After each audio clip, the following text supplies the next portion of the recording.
The day is here. You know what we're talking about. We're going to begin with a big day in politics. Finally, it's arrived. The New Hampshire primary, it's underway.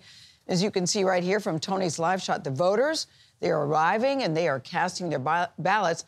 Some people even lined up before this polling place opened at 6 a.m. They are ready to go in New Hampshire. The first voting was just under midnight in the small town of Dixville Notch, a long-standing tradition.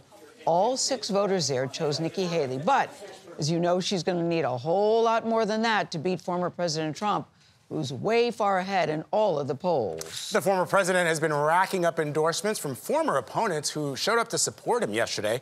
A big win here by Trump would effectively lock up his nomination. Tony is leading our coverage in Manchester, New Hampshire. Tony, nobody better at interacting with folks on the ground. Good morning. What are you hearing?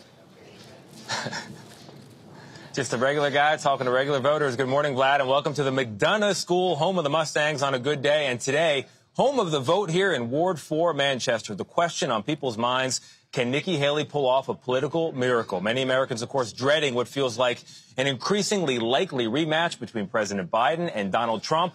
But hold on a second, not before the good people of New Hampshire have their say, which is why we're here at a polling place, open since 6 a.m. and immediately busy. We got to talk to some of those earliest risers who told us they simply couldn't wait to cast their ballot. And I can feel that excitement in the room every moment that goes by. By law, the campaigning has to stop at the door outside. And after nearly $80 million of political ads here in New Hampshire alone, the voters behind me get to shut out the noise and make their choice.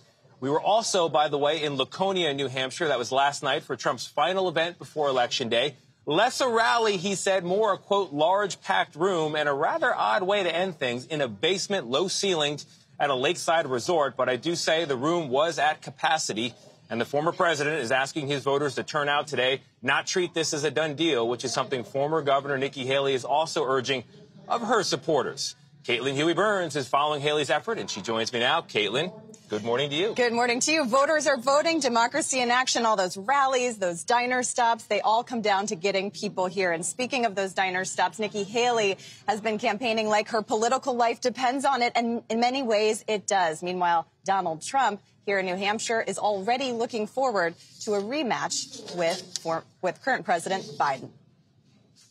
Now is the time for the Republican Party to come together. Former President Donald Trump is sounding increasingly confident that the Republican presidential nomination is within reach. Now we're down to 2 people.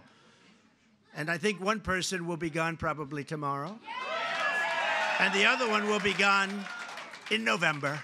And he's been bolstered by the support from many of his former GOP rivals. 4 more years! 4 more years!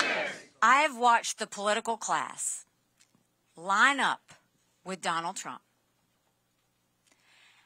I have fought the political class all my life. But former Ambassador Nikki Haley insists she's still got a fighting chance to close the gap on Trump. It is go time. Pouring beers and holding babies, she barnstormed the state, searching for every last vote and focused on independents, still trying to decide. That pitch worked on Jackie Huckins, who was on the fence until she saw Haley at T-Bone's Great American Eatery in Concord. Definitely voting for Nikki Haley. So you made up your mind right here in this booth after meeting her and asking her questions. Correct. That is the New Hampshire way. But not all independent voters are one and the same. Independent voters, I believe, will break both for Trump and, I'd say, against Trump, which is really a Nikki Haley vote. If Nikki Haley doesn't do well here, is it difficult for her to make the case that she could have a path somewhere else? If Nikki Haley does not do well in New Hampshire, I think they have to really reassess whether or not she can win anywhere. And the New Hampshire Secretary of State is projecting record turnout in this primary. And one reason why, Tony, is that it's kind of warm. It's a balmy 28 degrees here in Manchester. We didn't need gloves or hats coming in this morning, so they're expecting that voters can come all day, not be deterred by the weather like they were in Iowa. Counts as a heat wave around here. I feel like you talked to every eligible voter. Nice job, Caitlin. Appreciate it.